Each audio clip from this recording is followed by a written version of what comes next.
programs. Support to domestic manufacturing and value addition. Critical minerals. In the July 2024 budget, I had fully exempted BCD on 25 critical minerals that are not domestically available. I had also reduced BCD of 2 other such minerals to provide a major fillip to their processing, especially by MSMEs. Now, I propose to fully exempt cobalt powder and waste, the scrap of lithium-ion battery, lead, zinc, and 12 more critical minerals. This will help secure their availability for manufacturing in India and promote more jobs for our youth. To promote domestic production of technical textile products such as agro-textiles, medical textiles, and geotextiles at competitive prices, I propose to add 2 more types of shuttle-less looms to the list of fully exempted textile machinery. I also propose to revise the BCD rate on knitted fabrics covered by 9 tariff lines from 10 or 20 to 20% or 115 rupees per kg, whichever is higher. Electronic goods. In line with our Make in India policy and to rectify inverted duty structure, I propose to increase the BCD on interactive flat panel display from 10% to 20% and reduce the BCD to 5% on open cell and other components. In 23-24 budget, for the manufacture of open cells of LCD, LED TVs, I had reduced the BCD on parts of open cells from 5% to 2.5%. To further boost the manufacture of such open cells, the BCD on these parts will now stand exempted. Lithium-ion battery. To the list of exempted capital goods, I propose to add 35 additional capital goods for EV battery manufacturing and 28 additional capital goods for mobile phone battery manufacturing. This will boost domestic manufacture of lithium-ion batteries, both for mobile phones and for electric vehicles. Shipping sector.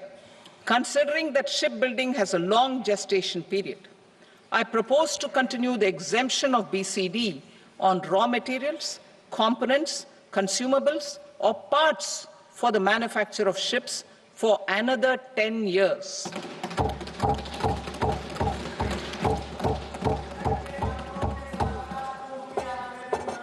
I also propose the same dispensation for shipbreaking to make it more competitive. Telecommunication. To prevent classification disputes, I propose to reduce the BCD from 20% to 10% on carrier-grade Ethernet switches to make it at par with non-carrier-grade Ethernet switches. Export promotion. To facilitate exports of handicrafts, I propose to extend the time period for export from 6 months to 1 year, further extendable by another 3 months if required. I also propose to add 9 items to the list of duty-free inputs. Leather sector. I propose to fully exempt BCD on wet blue leather to facilitate imports for domestic value addition and employment. I also propose to exempt crust leather from 20% export duty to facilitate exports by small tanners. Marine products.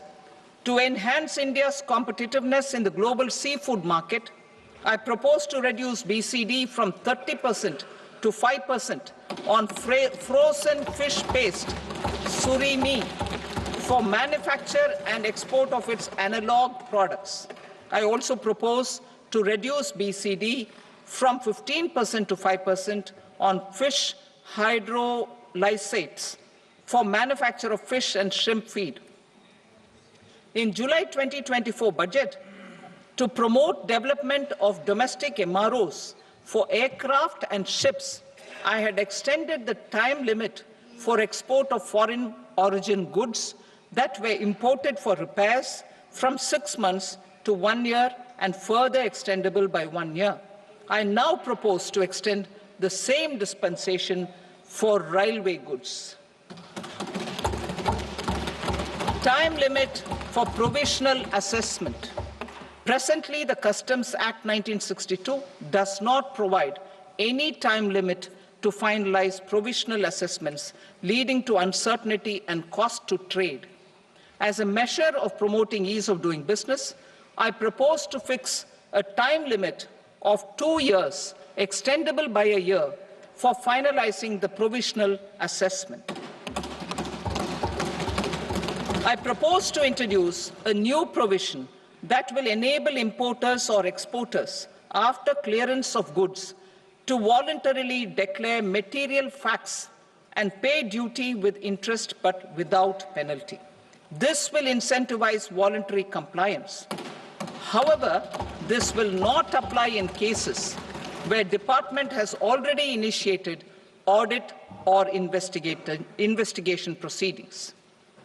For industry to better plan their imports, I propose to extend the time limit for the end use of imported inputs in the relevant rules from 6 months to 1 year. This will provide operational flexibility in view of cost and uncertainty of supply. Further, such importers will now have to file only quarterly statements instead of a monthly statement.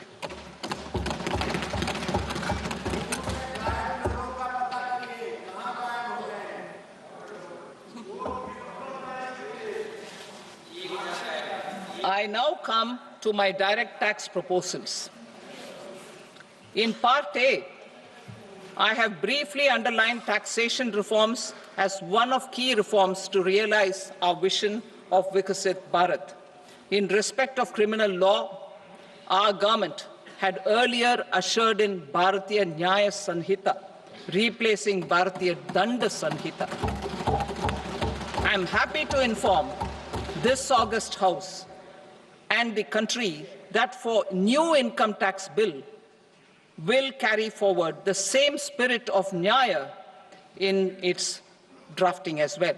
The new bill will be clear and direct in text, with close to half of the present law in terms of both chapters and words.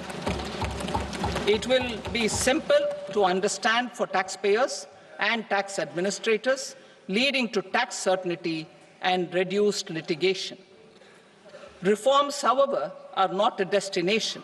They are means to achieve good governance for our people and economy.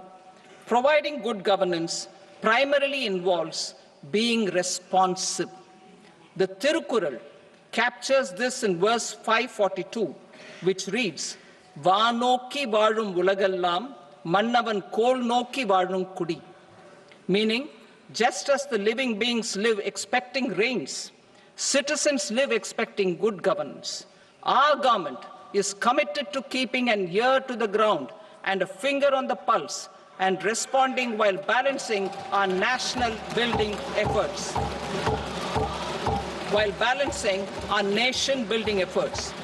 The following measures will detail just how our government will, under the guidance of PM Modi, has taken steps to understand and address.